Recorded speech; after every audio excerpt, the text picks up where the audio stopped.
Hello, hello, LinkedIn and Facebook and YouTube, because those of you that join my live events know I like to send it to multiple places. In case you don't know me, I'm Beth Granger. I'm a trainer, consultant, and speaker on the topic of unleashing the power of LinkedIn and networking. And I like to go live and introduce you to people that I know that you may not know, but should. Today, a little housekeeping before I introduce you to my guest. Invite people to join us. Comment so we can know that you're there. Ask your questions. Please join us and engage with us. My guest today is Elizabeth Duncan-Hawker.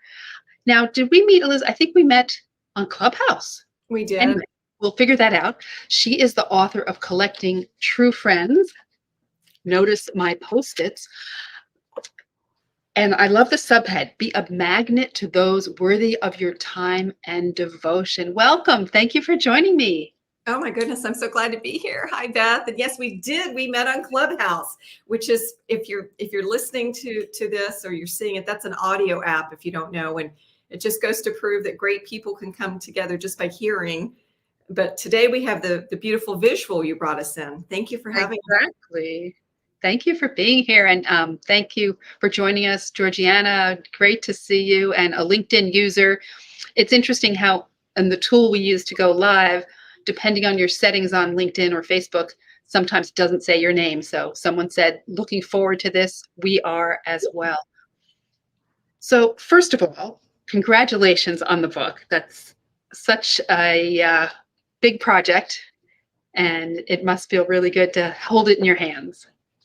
Yeah, it was, and I've done a lot of project planning as an executive in my former career, Beth, and luckily I knew that. However, I've never been an author before, and it did make bestsellers, so we were very proud of that within a short time because the topic is so hot and cool right now, right? Friendship.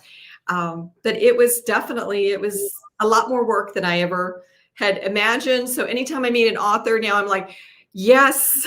I bow to you. It's like, because if it's published, I mean, I've met a lot of authors that their stuff's not published. So yes, so thank you for acknowledging, and I appreciate that. And we have friends joining us from Kenneth from New Jersey and Norman from Toronto, where it's very cold, and DB and Susan. A lot of people who were looking at the weather forecast before we got on this live. We were talking about Elizabeth and I were talking about what's the weather going to be? Are we getting that snowstorm? Anyway, let's start at the beginning. Let's start at the cover. Sure. Where did the title come from? Why did you write the book? That's really interesting. Well, the book was divine inspired, and I was compelled with the whole pandemic and the situation of what was going on, because I've always had the aptitude to build friendships through life. My father was civil service, and we moved 7 times before we hit high school. So it was never an opportunity of like just feeling anchored, feeling secure in the community. And of course, if you can see me, I guess everyone can here on LinkedIn Live. But I've got a big mane of red hair. So I'm this gangly kid with freckles and red hair, and because you're a redhead, and right, and the gingers. So I don't look like anybody. And every time we move to a new town, a new state, a new place, it was like somebody had to hit a reboot, like you do a reboot on your computer. And I had a choice. So as a kid, I knew early on, it's like, okay, if you don't look alike, it's harder to get along. And then if you're the new kid, I was always the new kid, what are you going to do? So I had to learn social skills. I had to learn early on all the way through. And then once I got into college, then I learned that those same social skills is what gets you by in business. So if you can relate to people, if you can connect, if they want you to be part of their team. So like you mentioned earlier about how big it is to do a project like this. So the title came from, fast forward, I'm working 60-hour work weeks as an executive, and I'm missing my friends. And I said to my girlfriends, I said, hey, is there any way, I know this is a big ask, but can all of y'all just come together? Like, I will organize it. Just, you can bring a dish or I'll cater it, but can you all work around one date? And we brought together about 10 of us. And these were my friends. Most of them had never met before. And I'm sitting in the pool, floating in the pool, listening to a conversation. And you know, because you're an Elizabeth, and I go by all these different. Actually, I'm not. You're I'm a not? Beth. Oh, well, No. then you're a Beth. Yes, see? And when you have a name like Elizabeth, everybody wants, so they said, when did you meet Liz? When did you meet Red? When did you meet Elizabeth? So they're going through the iterations of all the names I'd had. So Beth, I'm listening to this as I'm floating, and I'm thinking, wow, they're mentioning me, like, when did they meet me? And then you know what? They were the ones that coined the book. They said, well, that's what she does. She collects friends. And I that's love so that was many years ago. And then I changed the title to True Friends, because at the end of the day, that's what we all really want in our life. We can have lots of friends, but you knew as a kid, you knew deep down in your heart when they'd say, well, he's a true friend, or she's a true friend. Remember those days? So, and then the cover, if I can explain this to you a little bit, can I talk about the imagery on that? Please. So when we were coming together, the reason why I have people that are swaying and moving and there's movement is because that's what it feels like when you get really good friends together. There's action, there's movement. Sometimes there's music playing. Sometimes there's good food. Remember back when we were socializing all the time, and we're going to get back to it, but we've had a little bit of it lately, a little taste. And then I mixed in the men and the women, because this is not just for a book for women. And it was really cute. I had a reader reach out to me, and she said, I'd love to post a review for you, Elizabeth, but my husband won't give me the book back. And I was like, wow, that's like the first, right? So men like to read it too. So that's why there's men and women, and they're silhouetted on there, because all sizes, shapes, nationalities, that's what friendships are. And that's what I think true friendships are. I love it. And people who are joining us, I see Joanne just joined in. If you have any questions or comments for Elizabeth or for me, please put them in the chat. There's a little bit of a delay, but we'd love to answer them. So I love that image of you could just picture an event, and we're all wishing we had that again. It's Right. we do these things online, but that in-person energy can't be beat. So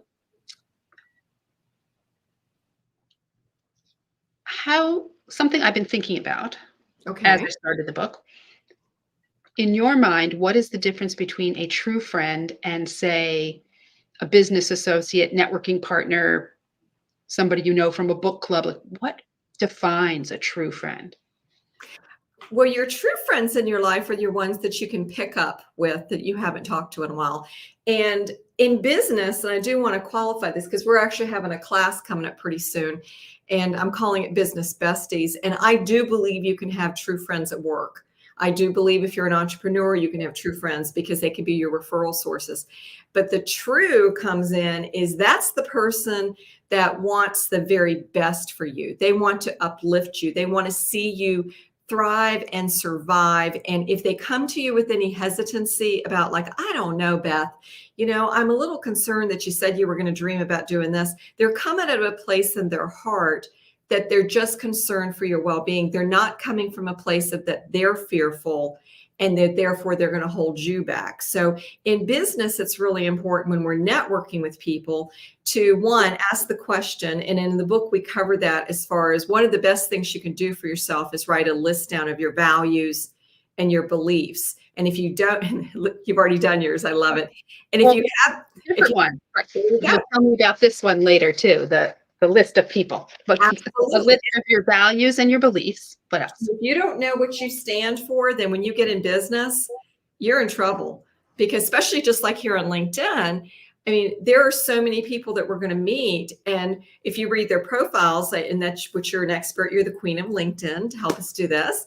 And as we look at our profiles, you can pick out a lot of keywords and pick out people's values and beliefs and where they reside and how they roll. And in business, you can have true friends, but you just need to make sure that they're aligning with your values and beliefs. But not everyone, and I'm going to say it again, not everyone is going to be your friend in business, nor are they particularly going to be a true friend.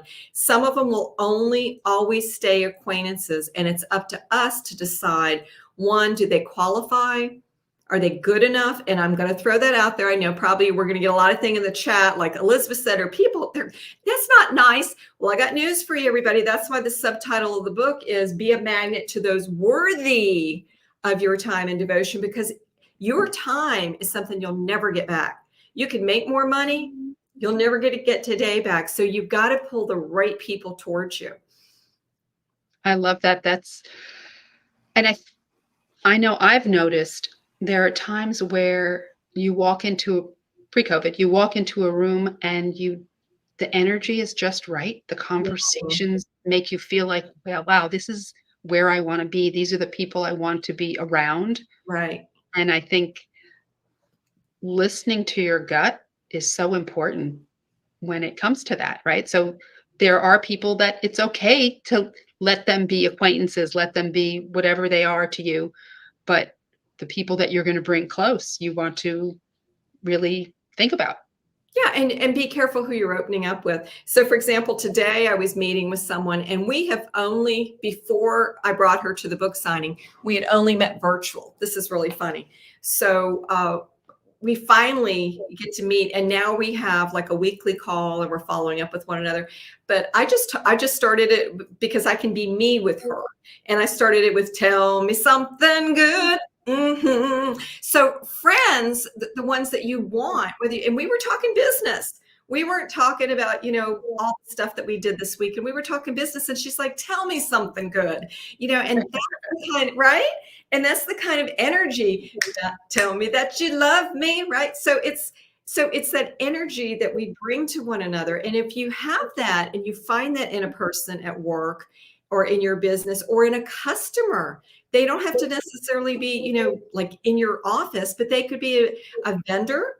They could be a customer. They could be somebody that's just an acquaintance that you've met maybe through your neighborhood. But that's the whole collecting. Back to your original question, when does that come in? That comes into like when you start feeling like you can sing a little bit of a song, even though you can't sing too great. I mean, when you can just kind of be you, that's your clue for like, you know what? I feel comfortable with this person, that maybe I need to think about collecting them. I need to bring them closer and evaluate if we're going to have a deeper connection on here. I know that there were some people from different worlds of mine that some of them knew each of them all over for a barbecue. And it was the first time. So it was sort of taking people from where they were in my circles. Some were work, some were personal, and it just brought us so much closer together, all of us. And I love introducing people to other people. So I really thought that they would like each other. So speaking of bringing people together, because we haven't been able to do that recently, the pandemic, how do you think this has affected people's connections, ability to make those friends? It's very, very much restricted. And I'm not talking about the access that we've had. It's restricted our abilities to grow, our interpersonal skills, or if some people call it social skills. We're losing them.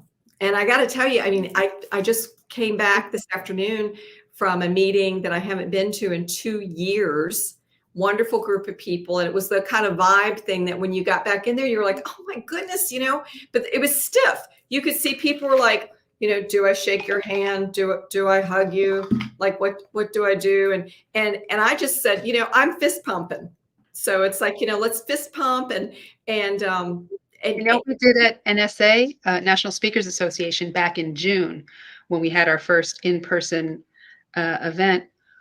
On your name sticker, you put an indication. It was based on like the color bar on the sticker or something, whether you were ready to hug, you wanted to fist bump, or you didn't want any, keep 6 feet away kind of thing. Oh, I love that. Yeah. And even myself, though, because I'm fairly confident, of course I teach people how to connect and grow sales. So I'm fairly confident with that. But I got to tell you, even I showed up like, whoa, okay.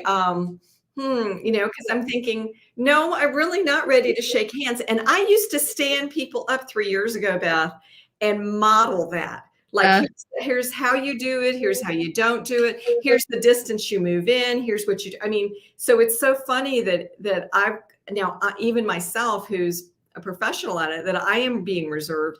So it's kind of interesting, but bigger than that, I have heard so many people. If I hear it one more time, I'm going to just scream, right? Ah!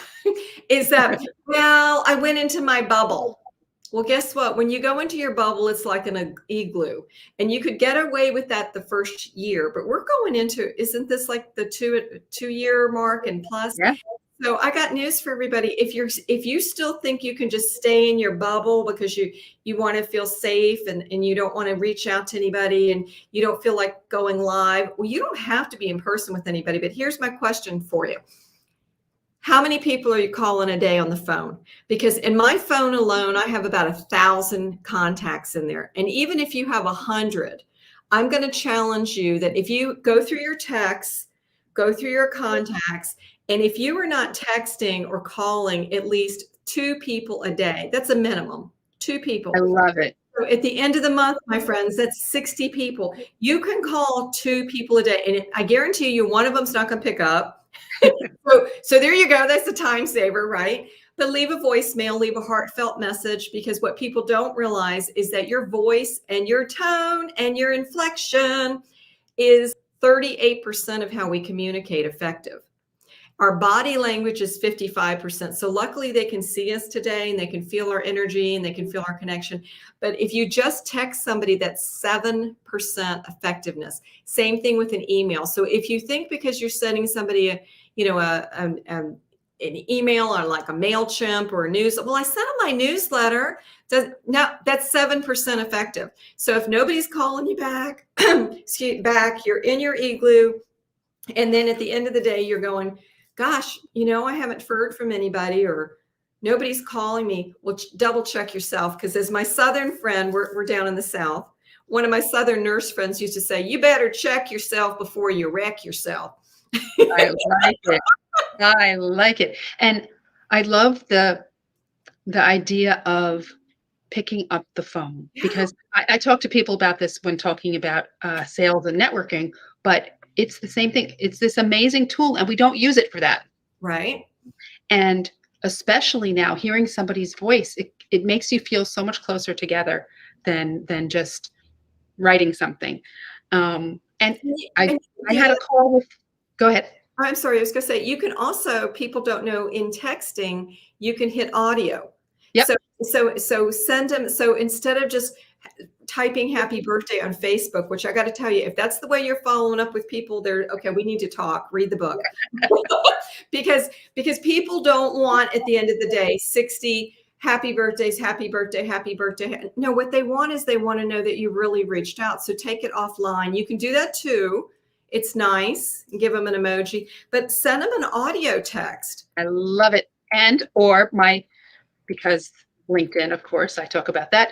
You can send an audio message on LinkedIn to somebody too. See, I got to start doing that. I'm writing that down. See, that's why we're here. There may be people that you don't have their phone number because you're not that close to them, but you really like them. So send them an audio message. And it's funny. I have friends that say live in the UK, right. And until somebody sent me an audio message, I knew they would sound like they were from the UK, but I didn't really realize it until I heard their voice. So it was really great. So people, pick up the phone. I love it. I actually called somebody that's in one of my networking groups randomly without setting up an appointment. The worst that can happen is they don't answer or it's not a good time. But they told me it felt so good to have somebody just call them for no reason. I mean, to connect is the reason. But and I will, yeah. And let's take a moment for a tip on that too, because that's a reason why I keep hearing they're like, Elizabeth, it's been so long, I'm embarrassed to call somebody or to reach out. The first thing you do is when you get them on there is you say, hey, oh my gosh, you were on my mind. Or like the other day, I went to dial one Julie and my phone showed me a different Julie. And I went, you know what? I haven't talked to her in forever. But when I called her, I said, hey, I know I haven't talked to you in forever. So call it out. Like, be transparent. Just don't like start with, hey, so I want to see how you're doing. That's weird. You haven't talked to me in forever. So call it out. You know, there's been an absence in time. And then the next thing you're going to lead into is like, is this a good time? Because I'm calling just to catch up with you. Because that's the third part there. Did you hear that? Because the first thing in their mind they're thinking is, I haven't heard from you in a year and a half. Why are you calling me? So, first, just check in. I'm just checking in. I was thinking of you. Hey, is this a good time to talk? And then the third thing is, because I want to catch up. So give you a reason why you're calling. And then I love it. yeah, most of the time, then they'll say, yeah, I've got 5 minutes. And then look at your phone, because you don't want to talk more than 5. But if they've got 5 minutes for you, take it. And then your next thing. And this works for friends and business. Same thing. It's really, why are you calling? Acknowledging, asking if they have the time. It's beautiful. I love it. Yeah. And in LinkedIn, what I love is, and you pointed out to everybody all the time, is if you haven't talked to them in a while, go back in and look at your thread of discussion, because you will find out that they might have, like if you were getting to know them, they might want to say, I'm traveling that weekend, my daughter's graduating. Well, then you can go back to like, hey, the next time, hey, so how's your daughter doing? Did she land a job? I know a year and a half ago she was graduating. So see how you organically work it in there. And they'll be like, man, she or he's got a good memory. Yes, I do. Me and LinkedIn thread. Yeah. And weren't you saying before we went live, you were saying something about people not remembering people? Yeah, that is the biggest thing. And I'm getting hired for that is quite a bit, is particularly salespeople. They're like, it is so frustrating because I reach out, I call, and then the next thing I know, Elizabeth, it's like they act like they don't know me. And it's, if you're trying, if your responsibility is to promote something or sell something and people are not remembering you, or you're an entrepreneur and people don't remember you or your business, that speaks volumes. And a lot of it is how we are engaging, but we don't realize it. So it's really interesting. There's like a double standard. And I haven't ever used that term, but I think I'll use that again. But it really is a double standard, because it's like, I want everybody to remember what's going on in my life and who I am and what business I'm at or what I'm interested in. But then perhaps I haven't spent as much time investing to know the same. But yeah, why don't people remember me? It's like, so yeah, so that's the biggest thing right now. So, and it could be that they went in their igloo, they haven't reached out, and now they popped out of their igloo or their bubble is the, what a weird term, right? That we got defined. So they popped back out of their bubble, and then they're upset that they weren't memorable. But I mean, it just depends if you want to stay off the radar, stay off the radar, if you're happy with that. But you can't have that double standard of that you want to be memorable. And I always tell everybody this, Beth, be memorable in a great way. We don't want to be the person that's like, oh, I remember her. We want to be, oh, I remember her. I remember him. Right? So if you want to be memorable in a great way, you have to realize you've got to put some energy in there. And did you meet it? Did you meet that person with some interest? Were you intriguing? Were you fascinating? Or were you just standing there? Well, tell me what you do. It's yes. How many times have you been here? Right? Especially if you don't look, if you look like everybody else, you better be memorable in a great way. Right? Because you get camouflaged. I mean, unless you're like extremely tall or you're not as tall, or there's something about you, like, like I said, my mane of hair, there's got to be something that, or maybe you have a beautiful accent, but if you don't have something going for you that they're just going to remember that alone, then you better make them remember you for something great. And that could be, I remember what amazing questions they asked me, or they were really interested when I told them about that I was a caregiver this year, and we shared a story over there. We moved over to the side and they took a moment to talk to me. They could see it was something, and they never asked me about my business. They just talked to me as a person. I love that. And people who've joined us as we've been talking, thank you for joining us. Some LinkedIn users, I can't tell who they are, and Brittany and Adriana and Tim, thanks for joining us. I can't believe it's almost a half hour we've been talking. There's so much more we could talk about. If anybody who is here with us live has anything they want to ask Elizabeth about, now is the time to do it. So what do you think? I love this question that I came up with. Do you think we can make or keep real friendships on social media? And what I will say is reminding people that Elizabeth and I met on social media. We met on Clubhouse, but the magic of that is because it's audio, you hear each other's voices, and that's, to me, is the power of social audio. The connecting, it is. And I think it's so much more powerful than Facebook. So hearing or seeing is engaging, and it is, and it's interesting. That's a great question about, can we make true friends online? Because I got to tell you, true confessions here. So that's one of the chapters. It's early on. You probably have your, and I don't remember, like maybe 5 or 6. You probably, oh, here it is. It's chapter 6, authentic friendships in a virtual world. I had to rewrite the chapter because I was biased. So before COVID came, I did not believe that was possible. And I had a whole epiphany and a change of heart. And where it came from was because I interviewed, at least maybe almost 100 people. And I was like, tell me, have you made any deep connections? Tell me how this works. What apps did you use?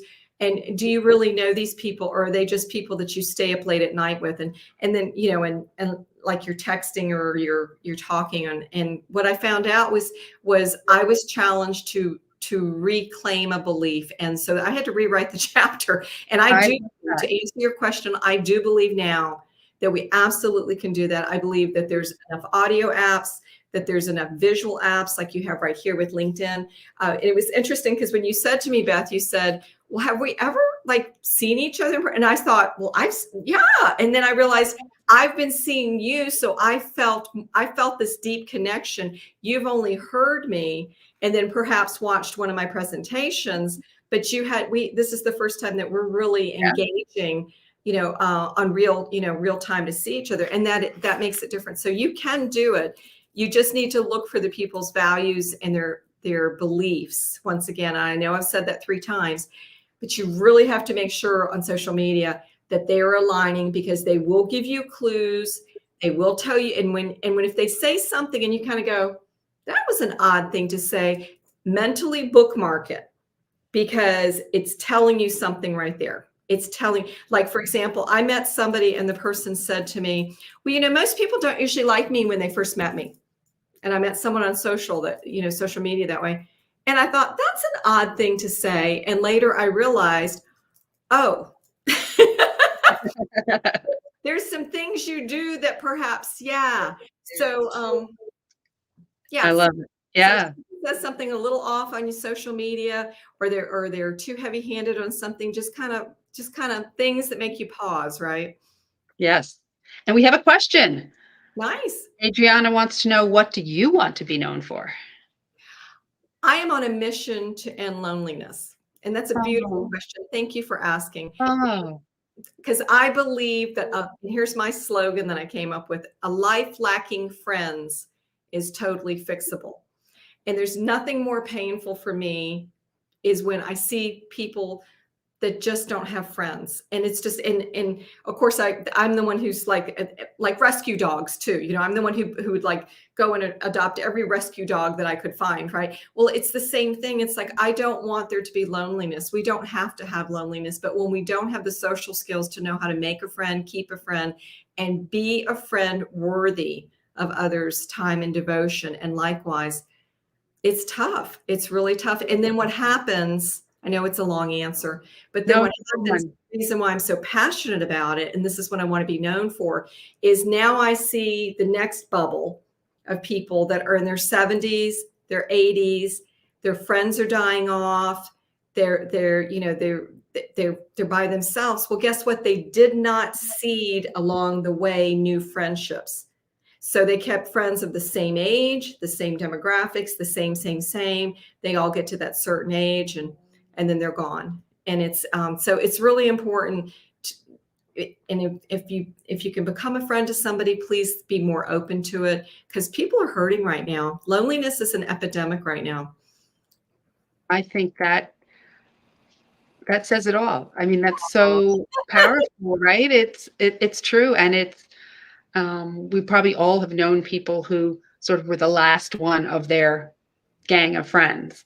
Yeah, and it doesn't have to be that way. You can age, Beth, and if we seed in new thriving friendships, we can get old and then happy. We can have a whole cluster of this really cool inner circle. And that's why it's important to have younger friends. And even like right now, it's important for us to have older friends because guess what? They need us. We're younger. Absolutely. Well, everyone, I always forget about this feature in the tool that I use, but I'm going to put up Elizabeth's website because I Yeah. think there's some goodies there for people. What do you have on your Oh, so website? when you go to the website, elizabethduncanhawker.com, at the very top bar, you'll see collect the secrets. So you're going to click on that blue bar and you will grab the 7 secrets to effectively connecting well everywhere, every time. And it's good reminders, but it's also some new stuff weaved in there. And then also if that will also put you into the queue that if you want, we have workshops and training and there's some things we can do to help you, but I'm not going to pester you. So if this is something that is laying on your heart and you didn't know who to talk to, Beth, you've just been so kind getting it out and sharing it because people don't talk about friendship, connecting, loneliness. They don't talk about this. They all want to talk about a whole different things, but this is a real thing. We've got to learn how to connect better with one another. And if they go to the website, there's all sorts of information there. And guess what? I'd love to connect with them. Well, this has been so lovely having this conversation, and a bunch of people joined us. So even I had said before we got on, I said, even if it's just us, it's an amazing conversation. And thank you so much for spending this time with me. I really appreciate it. And people who have joined us, thank you for joining us. And people who are listening on the replay, thank you as well. I actually have some friends who love to listen when they're on their walks, almost like a podcast. So beautiful. Let's see, I'm glad that I made the visual connection. I said if you could see us or not, so you never know. So thank you. I'd love to come back and help again. So we're on a mission to end loneliness. I love it. And maybe we'll do a LinkedIn audio event in the future as well, because I'm beta testing that and looking at which type of conversations work for this type of format versus that. So everyone, think positive, test negative, stay well. Bye-bye.